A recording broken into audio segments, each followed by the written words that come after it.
Ladies and gentlemen, welcome to another edition of NCOPD Live, hosted by yours truly, Staff Sergeant Hicks, hashtag the professional SGL, coming at you live from Fort Lee, Virginia.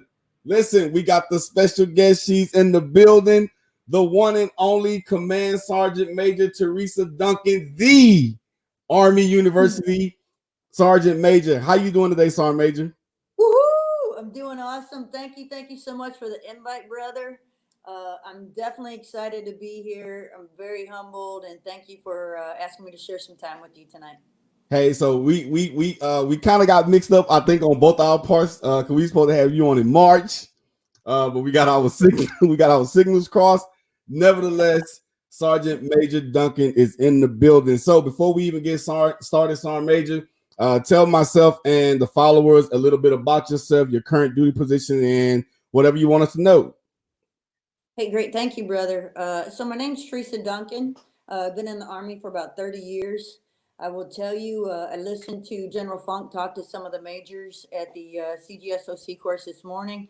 And he asked them to share their story. And so a little bit following his same questions. I came in the Army for discipline. I had a lot going for me, but I definitely was not disciplined or focused. So I kind of needed that as well as I wanted to serve people. So that's why I came in. What's kept me in is soldiers. I love them, man. There's nothing more important than soldiers in my life. I truly believe they are my number one motivation. It gets me up every single morning and puts me to sleep very well every night. Um, I am married. I have an amazing spouse.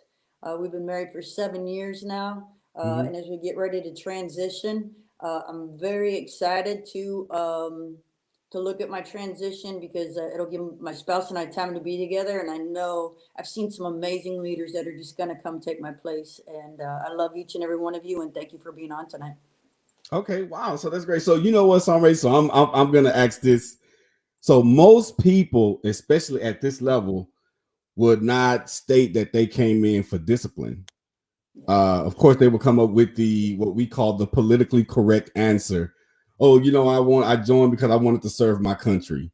But I think it gives junior enlisted or junior soldiers understanding, say, hey, it's okay if you had some issues while you were growing up and you wanted to make a better change to better yourself and get on the right track. So I commend you for even stating that, because most people wouldn't say that. Absolutely. And with that, brother, that's why tonight's important for me. I did a year at college and I went on a full ride running scholarship. And I basically failed out. I had like a 1.8 leaving there. And I didn't actually fail. They were going to bring me back, but I wasn't disciplined enough to do the coursework. I wanted to do my own thing. So trying to understand what that meant to be something bigger than myself, but I needed discipline to show me that. Okay, so you got a lot of people, Sergeant Major, that's checking in Woo! here. You got a lot of people shouting out. So I got to go back to one comment. What is 8 Alpha NCOA? What are we talking about? Oh, that's probably going to be the 8th Army NCOA. Okay. Coach 8th Reed. Army over in Korea.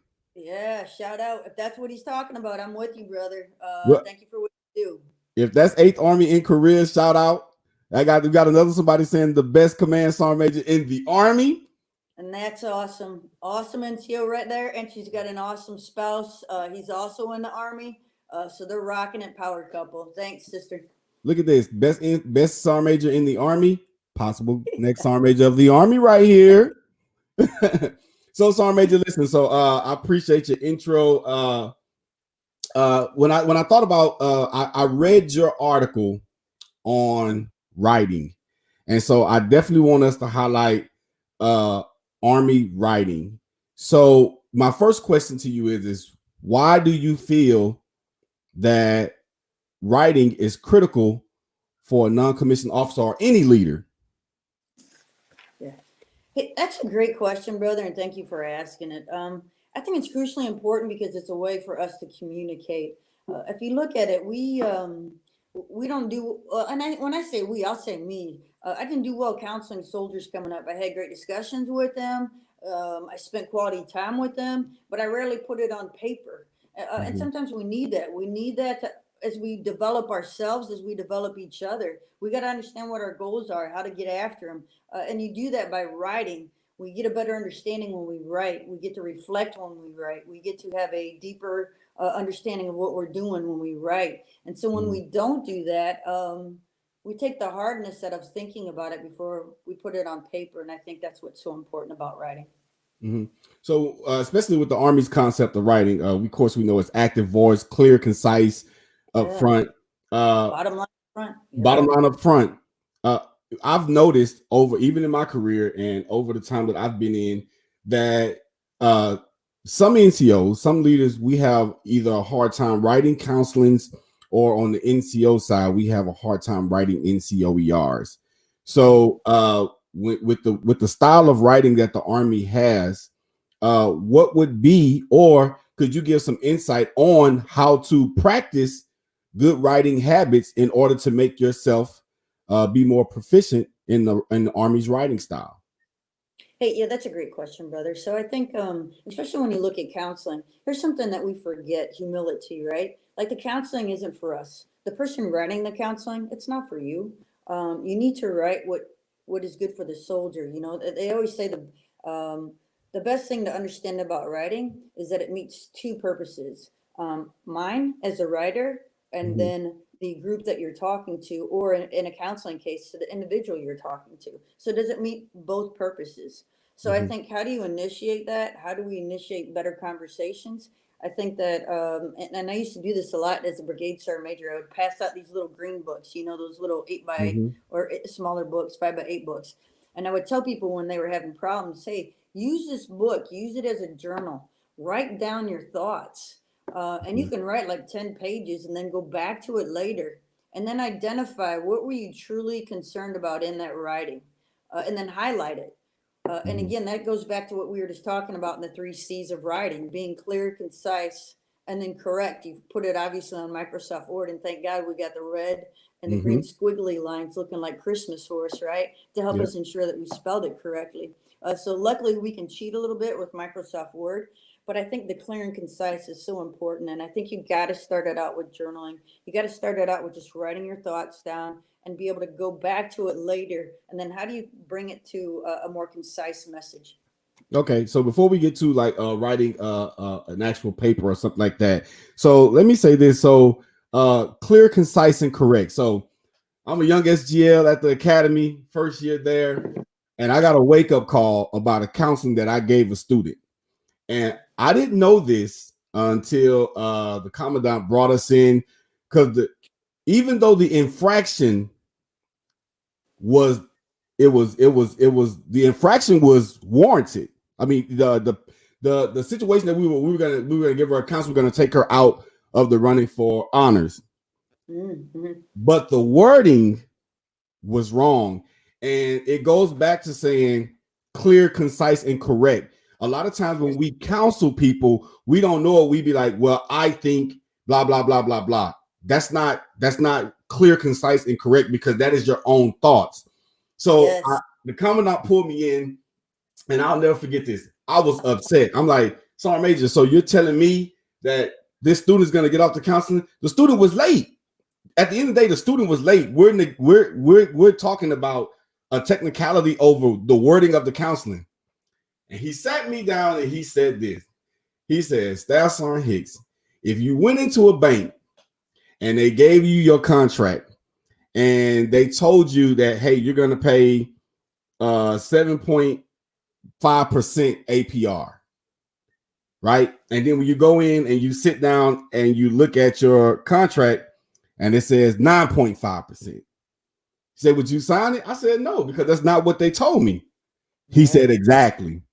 And that's when it gave me the red light came on, like, man, you know what? Words do matter.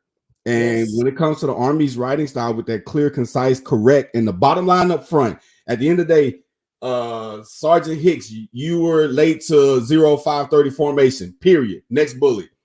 You were directed to be at 0530 formation by your SGL, period. Failure to meet this. Yeah, go ahead. Doing that Doing that keeps the emotion out of it. Exactly. I can't tell you, we were talking earlier right before we came on. I was running a little behind because I Hmm. was talking with SMA. And SMA, he doesn't have a lot of time. So when you get a message to him, when he wants a white paper, you got to put that message up front. And so sometimes I'll type up this long message and I'm like, Duncan, what's his question? Answer the question, right? Hmm. So everything else doesn't matter. So I try to go do that one line up front. And then Hmm. again, as I said, try to cut it out. So completely agree.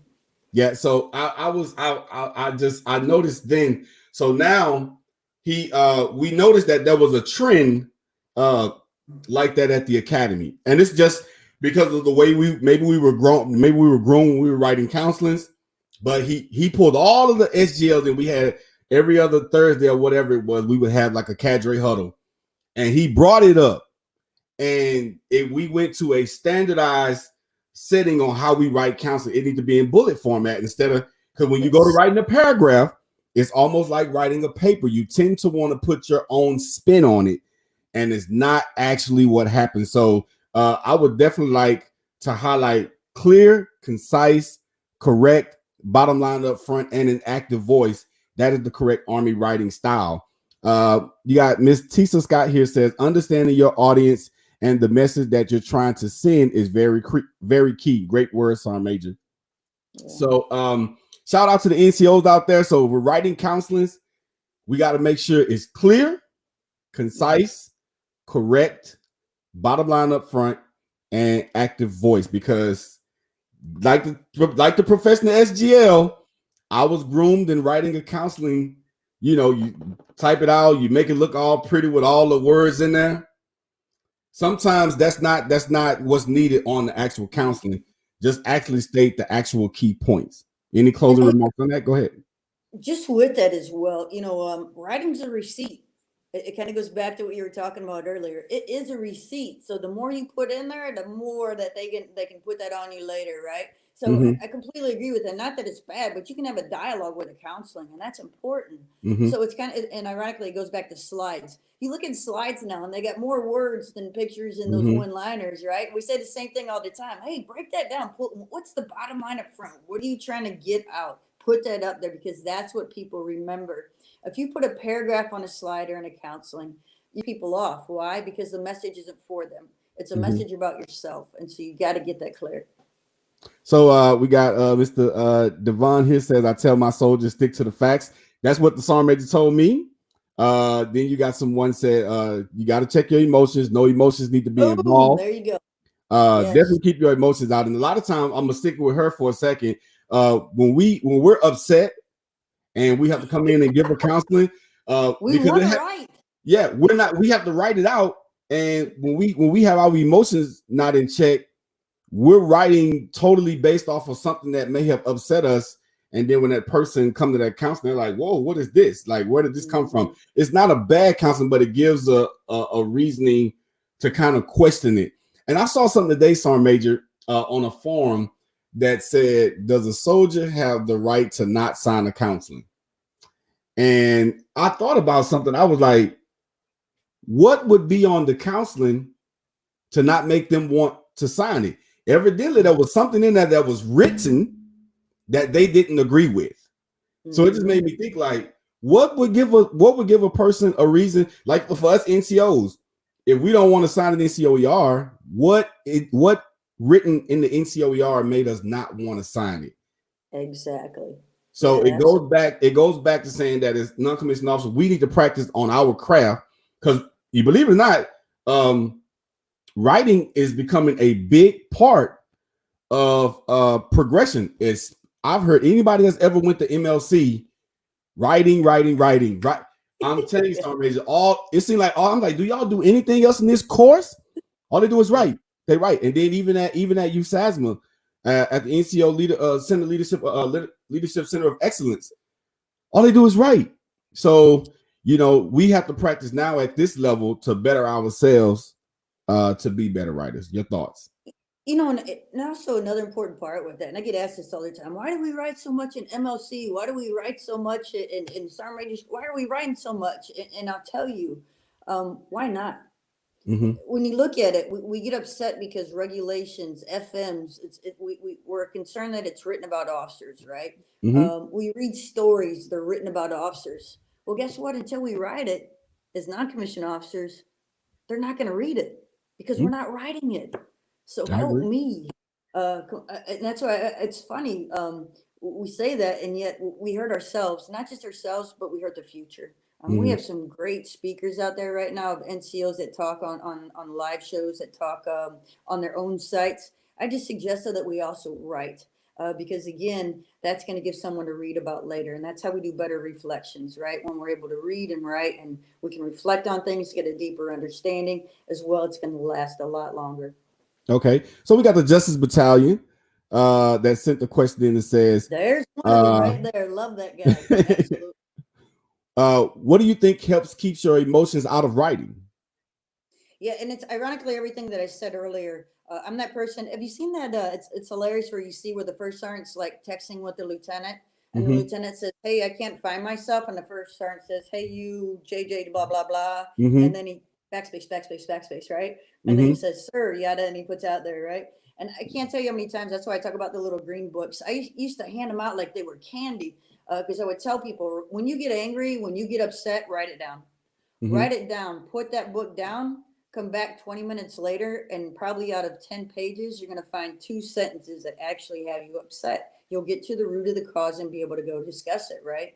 And I Mm-hmm. think it's taking that emotional pause, right? It's that emotional intelligence of understanding. It's going to take a minute from the amygdala through the limbic system to the frontal lobe to give us that thinking process, right? Mm-hmm. And for me, it takes a lot longer. So I got to take a lot longer pause, right? And so I think, how do we keep it out of writing? We either write it knowing it's going to be an emotion, set it aside and go back and then fix it, or we take time to take the emotion out of our thoughts, wait till it gets to that frontal lobe, and then write what we think. If I could, real quick, brother, Mm-hmm. it was kind of neat. I was sitting in an auditorium with Jim Collins. He wrote the book Good to Great, and he's wrote several books after that. And it Mm-hmm. was kind of neat because, like someone said earlier, the more we write, the better we get. And I truly believe that. And I think the same goes with thinking before we speak and things of those Mm-hmm. nature. I think it all falls in line with the emotional aspect.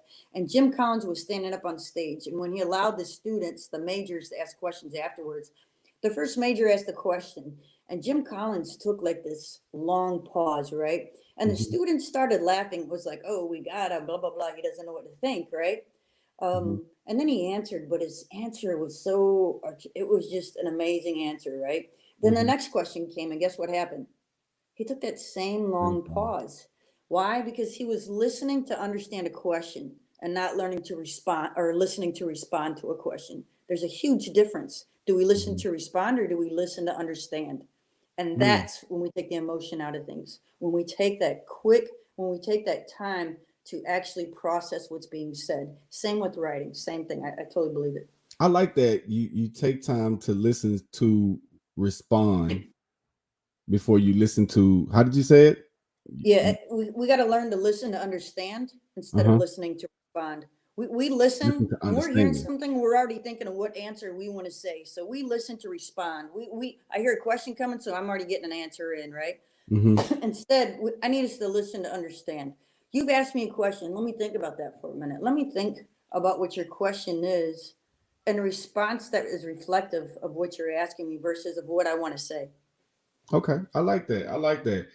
So we both agree that writing is very critical Ooh. to the not only to the non-commissioned officer but also to the leaders because they're our commission counterparts and our warrant officer counterparts that may be your raider or your senior raider. So writing is important to all leaders. Now I would say this: if had I known about how important writing was going to be when I was a PFC or a specialist, I think sometimes like how much further could I have been? And then coming here to the academy, like writing 1059s and how they have to be. Like I have a new profound respect for writing because here at the academy, if you don't know how to write, either two things gonna happen. You're gonna learn how, or they're gonna ship you out. So writing is very critical. We have Remember, brother, go ahead. what you write on those 1059s holy cow, that's with the soldier forever. It's with So them for through their entire career. That's why it's so important. You're not just writing for them to have something for a couple of days. That 1059's in their records to be reviewed by yes. board. It's for them to review. For the rest, that's so important. So I will say this before we move on to I knew writing was going to be important. So I never knew uh the other comment I was talking about was one before the previous comment that just left. But the previous commandant that just left, that's retiring, Command Sergeant Major Smalls, he sat us we were in the auditorium and he said, I don't know if you all realize how much power you have as an SGL when you write that 1059, because all the commandant does is sign and say it's good to go, and the student signs after you. So he says you have to write those 1059s as if this is it's going into my file. Yes. Because you know what you're gonna do? You're gonna take it seriously. You're gonna take it seriously, and you have somebody else's career pretty much in your hand based on what you put on that 1059. So that is so it's so ironic that you said that. I think if we would take that same aspect into relates when we're writing a counseling or when we're writing someone's NCOER, what if this was my NCOER? What if this is my report card? Now, keep in mind, of course, put the truth on there. So if they were substandard, of course, make sure you have backing documentation or whatever stating why they were you rated them as substandard. But if they earn something, you make sure you give them what they earn and you write it correctly, because it goes into their file and it can hinder them down the line. So that is true. I think we should take that into consideration when we're writing a counseling, an NCOER, or to my fellow SGLs out there, a 1059, because like you said, a 1059 and a NCOER goes with you for the rest of your career. We have Tony Walker says active listening and clarification of content. Clarify what you heard is what they meant. Okay. We have another comment here. An emotion is emotion not a factor. However, even after listening, I believe the factors compassion and the message. Okay, I need a little bit more clarification on that one. Question then: why are 1059s copied and paste? Literally every single one I've gotten. Now, I will say this: I can answer that question. Most 1059s, I don't know where you went to the academy, and I'm not going to bash anybody's academy or writing abilities. I will say this: while I've been at the academy, copy and paste was frowned upon. So I cannot give an answer. I don't like giving politically correct answers.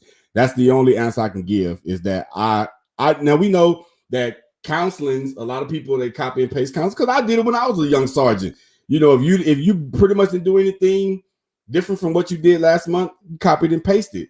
But as I matured through the ranks and I understood how important writing was, then I had to make sure that I practice up on my skills to make sure that I was giving those soldiers a fair assessment of what they did the next month. Which brings me into this question, Sergeant Major. Are there any courses or classes that you could recommend, or any habits that you could recommend to leaders out there that they could take or do to prevent from copying and pasting, or to better themselves as writers?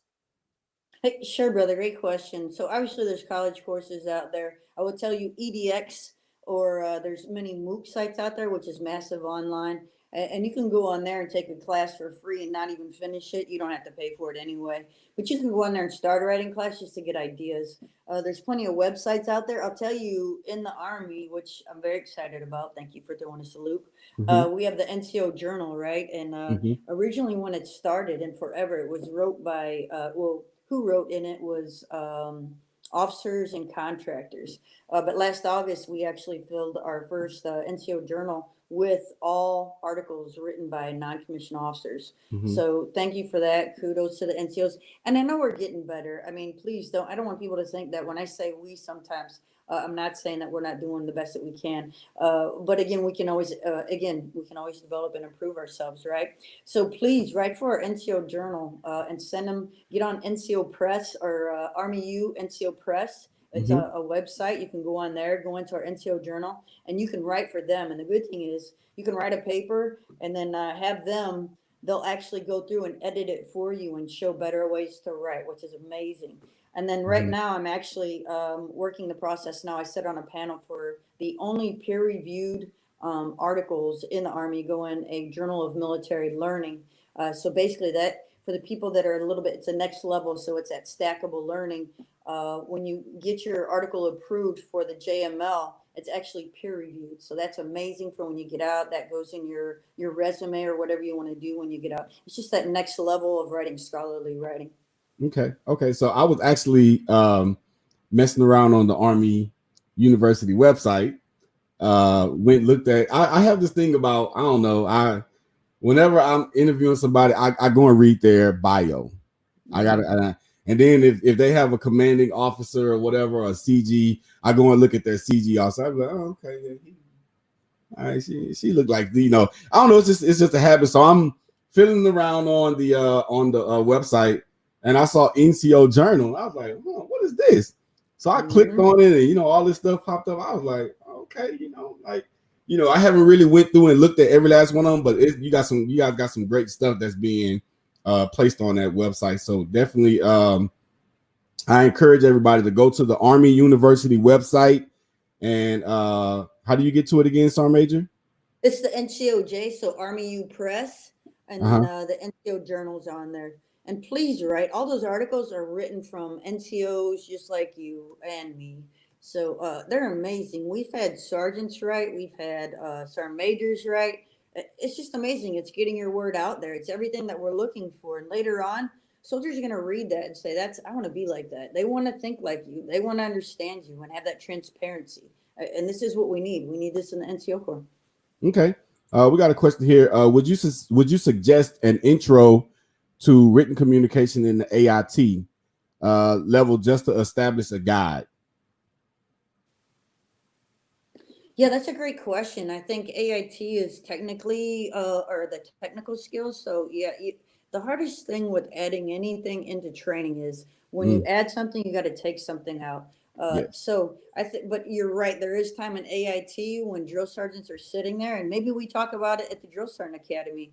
So when they have that extra time, when they're sitting down with soldiers, the trainees, they can talk about writing. Maybe not necessarily in the classroom, but maybe is that self development when they have time that's available. Yeah, it's a great point. Absolutely.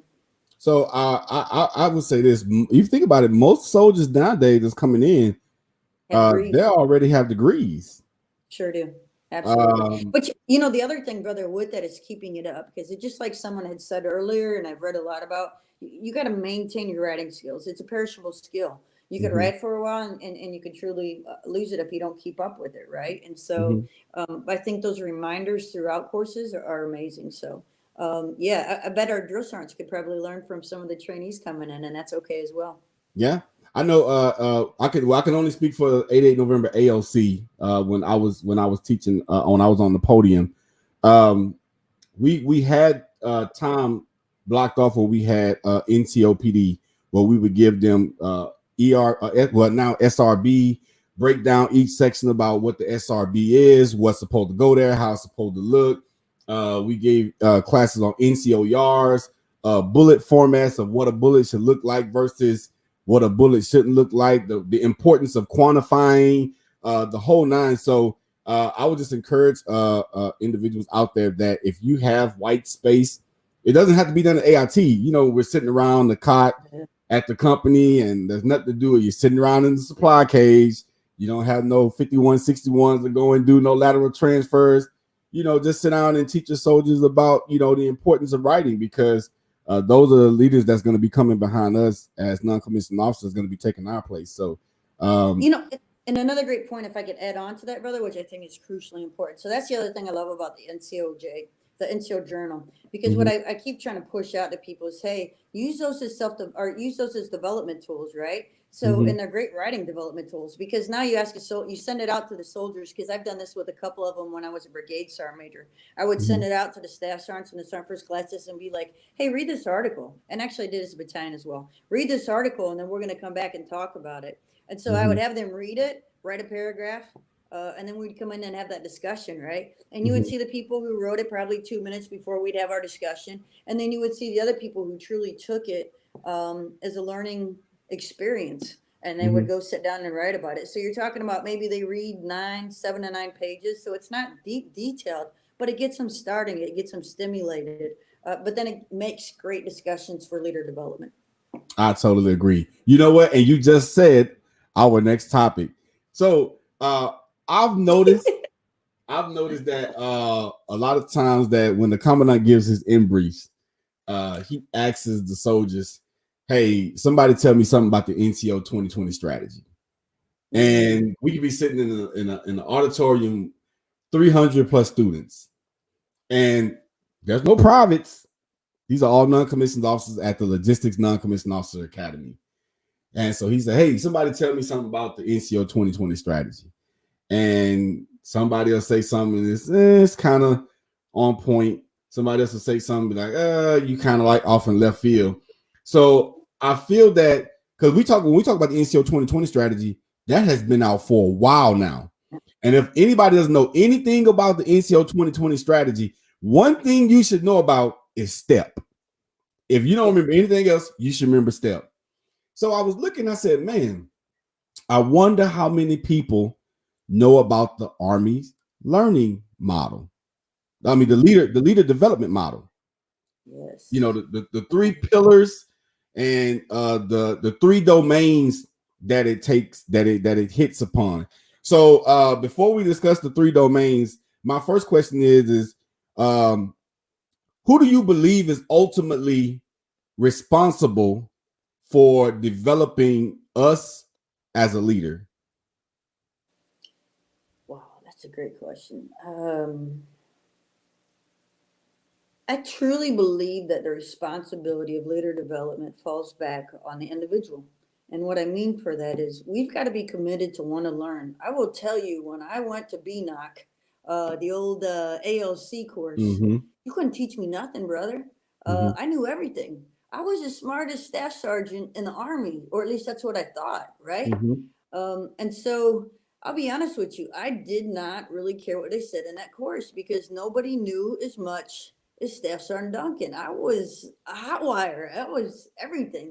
So even though I think that there's a lot of key elements out there on who develops it, on who puts it out, if we're not receptive as leaders to understand that we still have mind growth, that we still have learning to do, it's irrelevant what everybody else puts together. I've got to be willing to receive it. I've got to be able to sit and do that self-reflection and say, what do I need to learn more on? Because ultimately that's what the development is for. And when you find those fixed mindsets, you're not getting through to them. It doesn't matter what you put up. So the 3 domains: operational, institutional, and self-development. I will say mine's first. My favorite one out of the 3 domains is self-development. Yes. And the reason I say that is it's kind of based on what you just said. If I don't have the intestinal fortitude or the drive to want to develop myself, whether I'm in institutional or operational, I'm never going to become a better leader. So out of the 3 domains, I'm just going to ask you, just your own professional opinion: operational, institution, and self-development. Which is your favorite and why? Yeah, self-development's by far my favorite. And it's kind of crazy. I think you can take all the domains and put them together, and you can take all 3 pillars and put them together, because I think you get it in all points, if that makes sense. Because of the very simple fact, it happens. Like, some people are going to go back to their room in institutional while they're in the institutional domain, and they're gonna take their notes and they're gonna sit there and do some self-reflection. Hey, I didn't know this part. I need to look better at this, right? Yeah, taking notes. Thank you. Exactly it. So you're going to take that. So even though it's in an institutional domain, it's in self development. It's what I'm trying to get out of it myself. So self development is by far, and I'll tell you, I've sat on a few boards, and I look at that. I look at what there's certain areas that you look on a SRB or an ERB, whichever one SRB right now, to see there's certain things that we have individual effects on, and I look at those. I Hmm. look at 1059s because that's an individual's responsibility, right? Hmm. Um, so I look at those because I think that's self development. I think those all play into it. The others are given to us, and it's what we do with it. That's what self development is. I know one thing before we talk about the three things that builds up the pyramid is I looked at self-development, and you could do self-development in the other two Yep. domains. Yes, absolutely, brother. Absolutely. So you could do it in operational, and you could do it in institutional. So there's always room for self-development. Uh, and when you look at those three pillars, those three domains consist of the training part, the education part, and the experience part. All of that ties together: training, education, and experience in the operational domain, training, education, and experience in the institutional domain, and in the self-development likewise. When you look at the institutional domain, and self-development coincides with that as well, because I wish I could have I should have had it up where I could have shared the screen and someone could have seen it, because I guarantee you there's somebody out there that maybe didn't even know or still doesn't know what we're talking about. But this has been out for some time now, and I thought it would be befitting that we bring this up. When you look at the institutional domain, uh, how can I self-develop myself in the institutional domain when we look at experience, training, and education? The experiences of others within that Yes. class or Hmm. within that course that you're in helps develop you better as a leader than you were when you first came. Now, would you like to comment? Agree, brother. And also, even with and no offense to you, brother, but even your cadre, right? I Mm-hmm. always tell people this. They'll come in and they'll be like, "Hey, I did not like that cadre. I didn't like my cadre. My cadre is terrible. Are they Mm-hmm. terrible or are they not like you?" Right? Yeah. And so, Mm-hmm. do you learn from them? Because I truly believe you learn from all leaders. And this is Mm-hmm. that self development. You either learn how to be or how not to be, right? Mm-hmm. True. Just because someone's leadership isn't like mine doesn't make it wrong. Mm-hmm. And it doesn't mean I can't learn from them. And Yeah. so I think, again, do we do that shut off? Do we do that fix? So completely agree, brother. Completely. So I was going over some notes with a couple of the advisors that advised me on the page, and they were asking, they say, hey, well, how do you feel training, education, and experience plays a part in operational, and self-development coincides with that? I said, well, it's if I, for instance, training, if I only scored a 30, 32, or 33 on my basic marksmanship, I have to train better. I have to develop that skill better. It begins with myself in order to go out there and be more proficient in my craft as far as firing my weapon. If I uh, decide to take a college course in operational, it starts with me. I have to develop myself, go out there, study, learn the material, and actually, make myself better to pass the course. Experience comes with just actually knowing and doing your job. Uh, and experience comes over time as leaders. When let's do a task, like I remember I've never been a 92 Yankee. I've always been an 88 November since I came in. And so I remember when I was a young sergeant in the MCT, I got stuck in the supply closet. And I was like, what? I had no experience whatsoever. Now I know there's some 92 Yankees on here that may be like, oh, you're out, you probably will run circles around the professional SGL when it comes to 92 Yankee. But I do have some experience in that field because I took the time to educate myself, look at some of what the other 92 Yankees were doing, get some training from them, and it developed me better as a non-commissioned officer and as a logistician. But it developed me better as a non-commissioned officer that I'm well-rounded. If I was to get stuck in a supply closet where I'm going next, I feel like I will be okay because I had that training and I had that experience as well. And I think what's important with that, brother, is apply, right? Because that's what we forget also. Because we talk about it's good. John Dewey says, it's not the experience, it's the reflection of the experience, and then the application, right? So we reflect on it and then we apply it. What did we learn from it? And then we apply that. So you're exactly right when you talk about that. I was a military intelligence first sergeant, right? And I'm an MP by trade. What do I know about the I Spy guys? I have no knowledge. I mean, those are the smarties of the smarts, right? And I've already told you, I didn't do well in college. So most of their jokes I didn't get. But I'll tell you, going into it, I told them, hey, you teach me all your equipment, everything that you guys do, and then I'm going to take you out and we're going to clear some buildings. And we're going to do some great Army training, right? Like the basic soldier skills training. And I'll tell you what, brother, I never learned so much and had such a great experience with the MI guys. The people that used to make fun of for being too smart, oh my God, I loved them. They were phenomenal, but they taught me so much.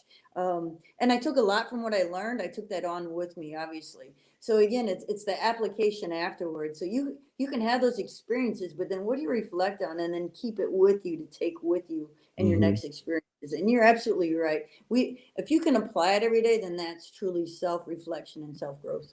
Yeah. So I saw somebody post, so it's not supply closet, it's supply room. See, I told you there was gonna be some 92 Yankees on here that was going, and they, some major, but you know what? I would say this just to not get off topic, but I love my followers because I mean, like they know how to put. I tell them all the time, if you see something wrong and you fail to say something about it, you have just created a new standard. So shout out to whoever that was that said it's not supply closet, it's supply room. So for all of you other 88s out there and whoever other MOSs, make sure you state their location correctly.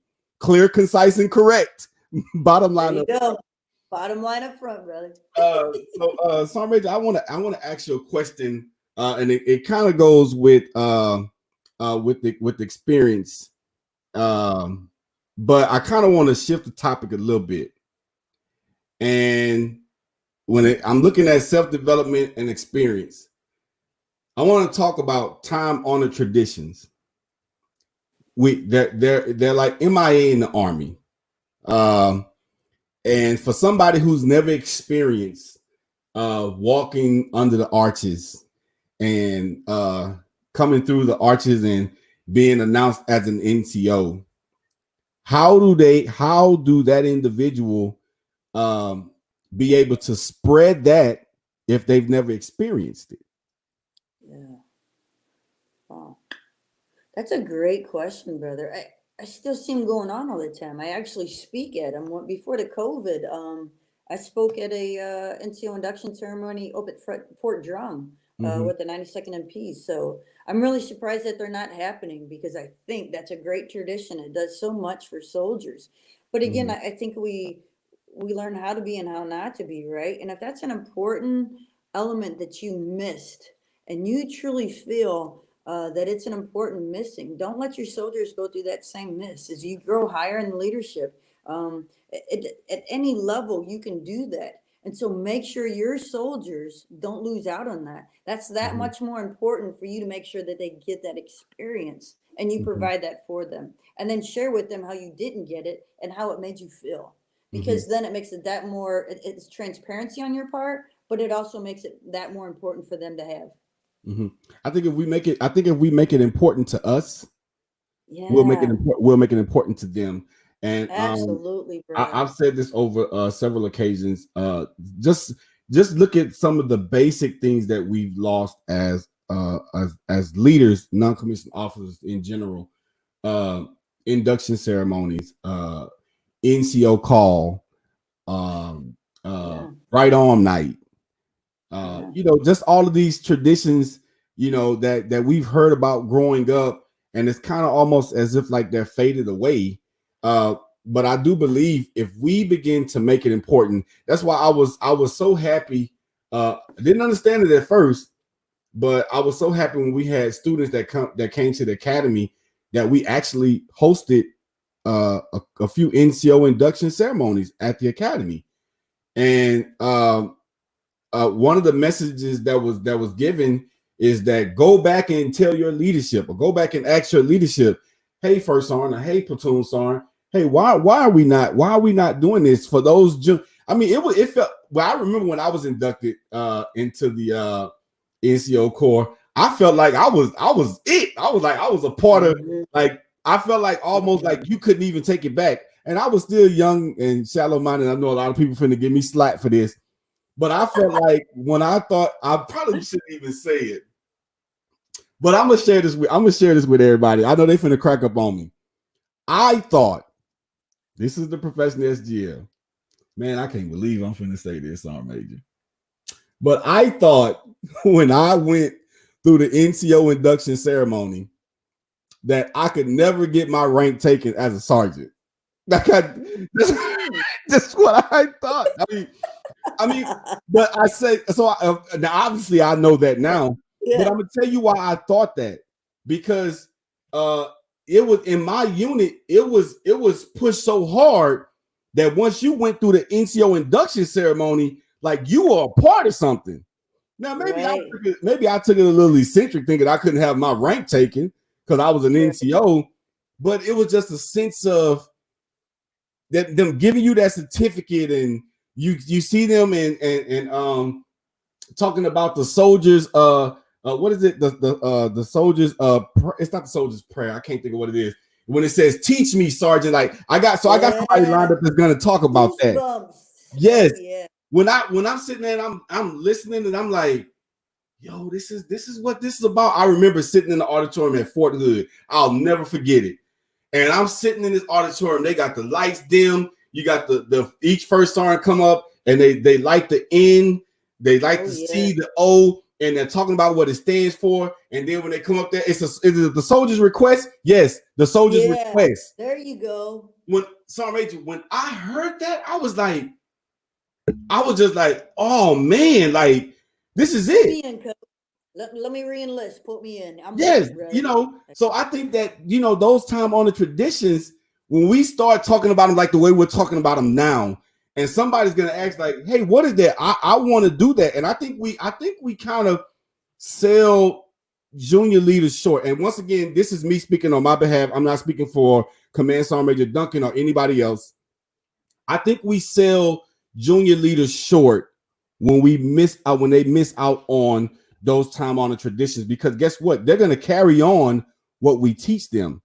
Yeah, absolutely. So those time honored traditions, marching soldiers, and we see NCO when they come to the academy, we make them form up, we make them do in-rank inspections, and some of them may have never done it because they're units or whatever, but at the end of the day, somewhere down the line, it's been taught to us and we have forgotten it. So your thoughts on time honored traditions and how do we get back to the basics?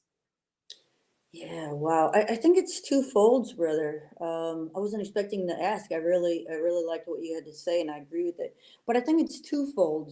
I think some of our traditions have to grow in stride. One, we always have to talk about history. I think if we don't, we lose who we are. I think it's about pride. And so I think we need to talk about it, but I think we also need to evolve. So what do we keep and what do we add new? I think, again, having that dialogue with our junior leaders, what's important to them and what do they want is important. Does that make sense? Because there's no doubt in my mind, the troops that went through that for 728th MP Battalion, when I was there, we let the battalions do it. And man, exactly what you described is what Shelly Marlowe did with her battalion. And it was, God, I loved going to those things, man. And it just made me so proud to be an NCO. And if I had to guess, those soldiers loved it. And hopefully they still do it. But I think some of those traditions that we have, we may have to let go of and see what NCOs want now. And I think that's so important because, again, it goes back to talking about like writing. It's both. What do we want and what do they want? What's important to them and what's important to us? But man, I'm really in awe that we're not doing those anymore because I still see them all the time. Or right before the COVID, I saw them all the time. So if we're Mhm, not, wow, that's, I think that doing the NCO induction ceremony has so many parts to it, because it's very hard to go from specialist to sergeant, and I don't think we realize the responsibilities that come with it. mhm, Um, I think that it also is it's a whole different mindset, and so that's what I feel is so important about that, because we want soldiers to want to get there, right? And then we mhm. want the NCOs to feel something different. Now I'm someone else. I've got to be better in front of the group. I'm in that fishbowl now where I'm watched all the time. So I am really surprised that we're not doing that. But I think that some of the other traditions we kind of have to look at and say, okay, what do the NCOs think that they would like to see out there? And I think that's important. I want to address Amanda Marie. So she says, "How can I instill some of these traditions in the recruiting arena? I have Oh. two NCOs who were promoted to staff sergeant during the stay at home here. We're not going back to working conditions for a while. So, what would be your advice to her as to how she can instill some of those traditions in those two great professionals that were promoted?" So we're promoted, but I'm sorry, and is the question about getting them promoted? So Like, no, the question was basically, how can I instill some of these traditions in the recruiting arena, like marching, um, yeah. talking about the induction ceremony. How can she instill some of those traditions in the recruiting arena? Yeah, I think the best way we do our traditions is to share our stories, right? Talk Hmm. about them, talk how important they are to us. I think we should write about them. I think it's important. And Hmm. to those soldiers that walked under recently, let's Hmm. interview those kids and ask them how they felt afterwards. I Yeah. would love to go find some of Shelley Marlowe's soldiers and NCOs and be like, man, how was that? Because those ceremonies, God, they were just, she did a phenomenal job of holding them. And the NCOs, man, you would just see the tears. It was like graduation for AIT kids, right? We just Hmm. did this.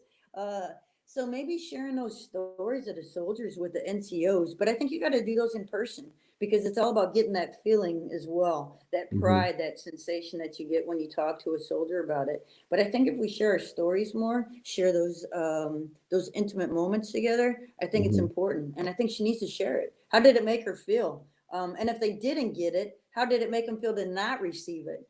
Is it Hmm. not important, and why? And do they think it would be important to someone else? It's a great writing tool. So I remember the not the last one, but the one before the last one that we did.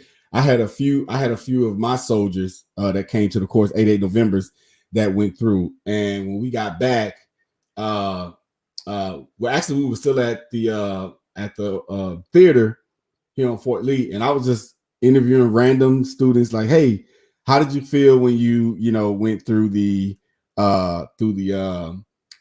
arches? And they was like, it was an experience like, man, like I never would have seen it. I've seen it done, but I've never actually been through it. But the overwhelming majority of them that said was that soldiers' request. When they heard Yeah. the soldier request, when you have people come up and they're saying their part, and it was just something about teach me. When I heard teach me, Sergeant, I just think Mm, about that there's this open mind that's coming to me and say, pour into me what you have. And yeah. I saw what somebody said. It's a gap between leader engagement and leadership connection. Uh, Yeah. you can't give somebody something if you don't have it, Agree. but Yeah. you can point them where to go get it. So there's still a teaching moment in that. So Yeah. if I'm not good at 92 Yankee supply room, I Yeah. know where to point somebody to go and get that information from. Yeah, So and here's another great point, brother. And I see this with NCOs as well. They don't do ceremonies because they're not mhm, good at them. I'm not good at mhm, ceremonies, so I'm not going to have them. Two mhm, things I say to that: one, you got to become uncomfortable. You got to be able to do it because it's not about you; it's about your leaders, right? mhm, Or two, you find that leader that has that creative mind, has that attention to detail and that discipline. Find those NCOs and let them do the ceremony for you. I think that's so important, um, because just by not doing it because you're not comfortable with it sets your organization up for, like you said, brother, it sets them up for this is a new standard, and this is how we're going to roll. So I've never been on a staff ride, Yes, but great one. I've heard about them. Yes. Great point. Yes. The current chief of transportation, Brigadier General Hellwig, he was the brigade commander at 3rd Infantry Division Sustained Brigade when I was the detachment sergeant for one of the MCTs, and he took all of the company XOs and company commanders and staff people at the battalions. They went on a staff ride, and I've always wanted to, and see, this is one thing, Mr. Matt Jam, you can educate me. I don't know what a staff ride is. I have an idea of what it is, but I've never been on a staff ride. It sounds like something I would love to go do. But I remember them going away for like they were gone all day. They left that morning. They didn't come back to that afternoon. Like, we had already released the company, but it was a staff ride. So that would be a great idea as well, is to take them on staff rides. Yeah. Command Sergeant Major Griffin said it leads back to self-development. Step out of your comfort zone and make it happen. Yes. Yes. Go ahead. No, she said, and thank you. Yes, please. This is what we don't do well. We don't step out of our comfort zone. You know, it's funny. I'm in my doctorate degree right now, and it's not because I'm smart. It's because I'm not. And so, you know, I'm a runner by trade. So I love running. I'll do that extra mile. I'll run a minute faster, and I'll continue to try and improve myself on running. We see the gym people go to the gym. We see the smart people do the smart things. And this is huge for me. We've got to become uncomfortable. That's how this is how we get better. This is how we self-develop. What do you not do well and continue to do it? I have the old ADHD, so it's in my record. So, you know, that's not a HIPAA thing. But so I suck at reading and writing. So I take school. So that disciplines me that I have to sit down and read and write papers. And it's made me a better NCO. It's made me a better leader. And more importantly, brother, it's made me a better human. And so, Callie, I say that we've got to be uncomfortable. If we're not uncomfortable as a leader, we're doing something wrong. We're either admiring where we're at, which is not, we should always continue and strive to be better. And how do we do that? To stay uncomfortable. Yeah. So I will say this, all what we talked about tonight, I think one of the most important takeaways that I would say is self-development. That one's just been on me all the time. And if you haven't looked at the Army leader development model, Google it. Like Sergeant Major Griffin, like he said, the information is out there. And just so they're tracking, the actual model is actually only in one place. It's discussed in many, so it's not that it's not important, but it's in the Army Leader Development Strategy 2013. So if I type in right now ALDS 2013, it will come up, the Army Leader Development Strategy, and it's in that actual publication, brother. Or everybody got that Army Leader Development Strategy. Army Leader Development Strategy. If you haven't looked it up, go ahead and look it up. The information's out there. I'll tell you another. While we got time, we're at home teleworking. I'll tell you now, it's only so much telework I can do. Seriously, 3 to 4 days out of the week, I'm either at physical therapy or I'm at an extra appointment. So I take my computer with me, or when I come home, I'm checking my emails, or I check them in the morning before I leave, or whatever. So, but there's only so much telework I can do when it comes to emails, because I'm not on the podium no more. So I'm not doing what other SGLs may be doing at the academy. So when you have that downtime, if you haven't read the ALDS or the new NCO guide that just came out this January, if you haven't read it, pick it up, read it, because I agree totally with Command Sergeant Major Griffin when he said it. We have to get out of the comfort zone, and we have to go and research the information. Don't wait on somebody to give it to you. Don't wait on somebody to give it to you. The information's out there. We just have to want to go and get it, which is another reason why I built this platform is to get information out and give dialogue for individuals can talk about professional development, that it may be something that they have not heard about. So we talked about Army writing, and we talked about the Army leader development model. Anything new? I know you talked about credentialing, and we're still trying to set a date to get you all to come back. So I really don't want to hit on credentialing too much, but if you could give something real quick for somebody that's out there that may be interested in credentialing, and we're going to come back at a later date and discuss that. But if you just want to give something real quick about credentialing. Hey, wow, what to say about credentialing? That's what I was on the first. SMA's priority is to take care of soldiers, and I need you to know that I get beat up in my job all day long about how can I make things better. Ironically, self development for soldiers and what they do. So, two types of credentialing. There's institutional directed, and then again, you have your self directed credentials. So institutional delivered, TRADOC pays for, and you get it while you're in your courses. So please, when you go to ALC and SLC, get with your commandants. Ask them, hey, what institutional directed credential can I get while I'm in this course? Because some of the civilian credentials are actually tied into your POIs, and so you can get those. But you can also go on the Army Cool website, and they can show you on those. It'll list right there the IDC, and it'll tell you which ones are institutional. And then as well, you can also use your CA and your credentialing assistants and pay for them that way. Probably what's most important, I've talked with the DOD, and the Army right now is the only one that lets the soldiers do whatever credential they want to do. We're the only one that's self-invested in what soldiers want to do. Everyone else, if it's not tied to your MOS, you can't do it. And so we allow for trainers.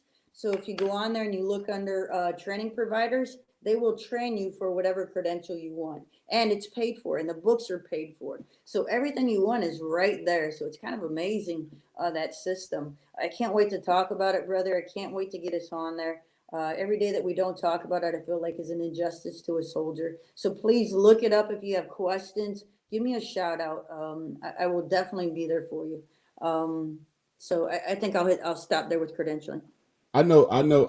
One of the courses that is here at the Logistic Non-Commissioned Officer Academy, I believe it's the, I want to say it's the 92 Golfs. They do a serve safe credentialing or whatever it is that they do. So that is true. So make sure when you go to your academies that you know some of those courses that are credentialed, that are tied to your POI. And we're going to come back with Command Sergeant Major Duncan and a panel of some other great, phenomenal people, phenomenal leaders that are going to come.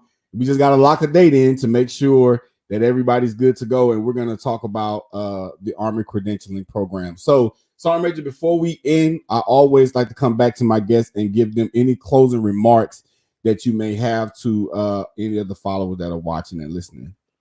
Hey, first of all, brother, I can't thank you enough for inviting me and spending the last hour with me. It truly, truly, truly means a lot to me. Thank you.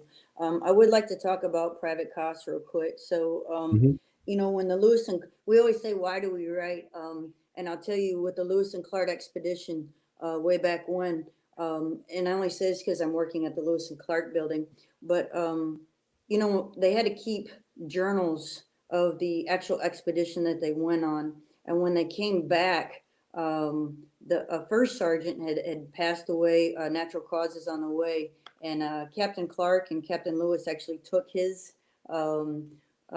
journal and used some of his writing. But the actual first published and documented journal came from an NCO. Sergeant Koss was his name. He was a carpenter. And the reason that his was selected over all of them was because no shit stories. He was transparent with what he wrote about, and he was much more clear and articulated with what he saw and what he did every day. So there's no politics involved, and he was very much articulated what he saw every day. And that's what we do as NCOs. There's no politics involved in what we write about. And so that's why I ask, please, Right, because that's how we learn, and it will help not just our soldiers of today, but it's going to help tomorrow's leaders. So please, right. Um, last is my spouse and I. We're at probably our last stage of our career, 30 years, and I will tell you, I am not could not have gotten to where I'm at without each and every one of the soldiers that I've been with. I love each and every one of them. Please care for your soldiers, take care of them, and I truly mean that. And man, this has been an amazing experience. I'm super excited. I'm willing to help anyone along the way while I'm in and when I get out. Thank you for what you all do, and continue to lead from the front. Thank you, brother. Okay. So I will say this, Armage, before I let you go. So a lot of people, um, I don't know if a lot of people understand like what it goes into with my team that works for me, and I'm going to shout them out here in a second. But to get guests to come on to the show, you know, and at that level, at a 2-star, 3-star command, like, you know, your schedules are, you know, are hectic. Like we didn't even do our sound check and everything to like what after 10 o'clock last night, Yes. you know, but so even though you say it means a lot to come on to NCOPD Live, like Sergeant Major, I know that you could be doing other stuff, other things right now with your spouse, dogs and pets or whatever. But for you and any other guests that come on, I'm gonna tell you why it means so much to me, because it lets me know that I can reach at this level to a command, and I can get somebody to come on here and support what I'm doing at this level. And here's the key reason why it means a lot to me, because I want somebody to know that if he could do it, why can't I do it? And the more people that go and try to do their own professional development platforms, I encourage it. I'm helping some people now that's going through 1E5 outstanding NCO. He saw the platform. He wants to do his own. And I'm like, that's what it's about. So when I see leaders like this, like you, that jump on and take time out to come on and still talk to soldiers, hey, that's why it makes me very appreciative. So I appreciate you while you're trying to appreciate me, but I really do appreciate you for taking the time out to come on the NCOPD Live and talk to myself and the followers. Thank you, brother. Thank you. Each and every one of you are important, and I truly mean that. Thank you. All right, Sergeant Major, you have a nice evening, okay? You too. Thank you, brother. All right. So before I get off of here, so I just got a couple of things I want to talk about. 2 things. Well, actually 3 things. First thing, tomorrow, the Army G1 Sergeant Major and the Senior Army Career Counselor will be on a special edition of NCOPD Live tomorrow. If you haven't seen it on the page, make sure you share this. All of the questions about stop movement, PMEs, or PMEs getting started, retention questions, all of this information. We're gonna have the 2 individuals in the building tomorrow on NCOPD Live. So once again, tomorrow you are not gonna want to miss a special edition. We normally don't go live on Wednesdays, but when we get individuals to come on and that they give us a specific day that they can do it, hey, we'll bend over backwards and make it beneficial to everybody, that they can come on and they can actually answer your questions that you may have in their field of expertise. There is a possible, I'm not going to state this yet until we get confirmation from her, but there possibly will be somebody else that will be joining the platform that is also in the field of expertise that you all will want to hear from. So hopefully she gets the invite, and if she can come on, hopefully she can come on. So I'm not going to put that out just yet. That's number 1. Number 2, Friday. If you're not tracking, I posted it. I had the team posted today. Freestyle every day for everybody on Friday. On the 29th of May. Command Sergeant Major retired John W. Troxel will be on freestyle every day for everybody on the 29th. Listen, this was the previous SEAC, Senior Enlisted Advisor to the Chairman of the Joint Chiefs of Staff. He was the Command Sergeant Major for the Chairman of the Joint Chiefs of Staff. That is the most senior enlisted person in the whole Department of Defense. You will need to trust me. He was on NCOPD Live once. He's coming again in June. He's going to be on Freestyle Friday, Freestyle every day on the 29th. Make sure you mark your calendars. It would also be shared on NCOPD Live as well if you're not following the page. Lastly, listen. So I just want to give y'all an insight about NCOPD Live and the behind the scenes workers. They never want their name said, and I respect their privacy. But I have a team of individuals that, when I tell you, it has made things so much easier for the professional SGL, and I'm sure that they're watching right now. I couldn't have made this page even more better to facilitate without these individuals. So I have a platform of 5 advisors. My advisors don't know each other.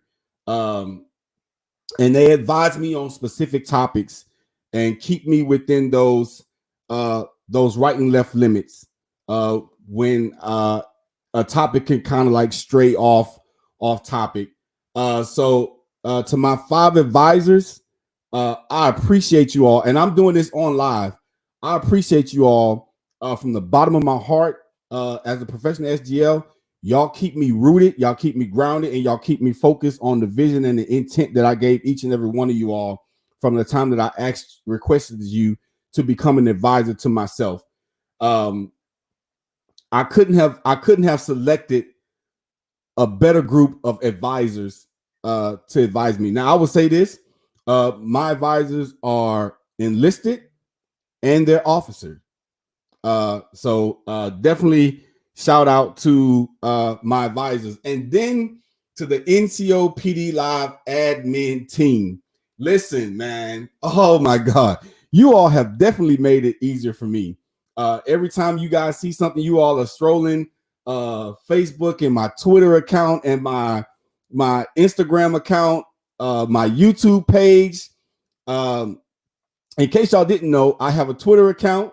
It's at live NCOPD, or you can just search hashtag TPSGL. Follow me on Twitter. Follow me on Instagram at NCOPD Live. Subscribe and follow me on YouTube. They're telling me I have to start doing this now when I get ready to end the session. But I mean, it's so much that they have started for me that, man, like I couldn't have done it without my NCOPD Live admin team. And that is a group of 4 individuals who facilitate my page, my Twitter page, my Instagram page, and also help facilitate with NCOPD Live when we go live. So shout out to the whole entire NCOPD Live family. But definitely go and follow me on Twitter at live NCOPD, or you can search hashtag professional SGL. Follow me on Instagram at NCOPD Live. Go and subscribe and like and follow our YouTube page at NCOPD Live as well. Those are the 3 things I want to talk about. Now, at the end of the day, before we end any NCOPD Live, if you see something wrong and you fail to do something about it, then you have just created a new standard. And at the end of the day, their issue is never with you, but their issue is with the standard. My mom is texting me now. My dad is probably going live for Bible study, so I'm late. So I'm already late for church. But if you see something wrong and you fail to do something about it, you have just created a new standard. And at the end of the day, their issue is never with you, but their issue is with the standard. This has been yours truly, once again, Staff Sergeant Hicks, hashtag professional SGL, along with my special guest for tonight, which was Command Sergeant Major Teresa Duncan. Signing off. You all have a great night, and we'll see you tomorrow at 1900 Eastern Standard Time. Don't be late.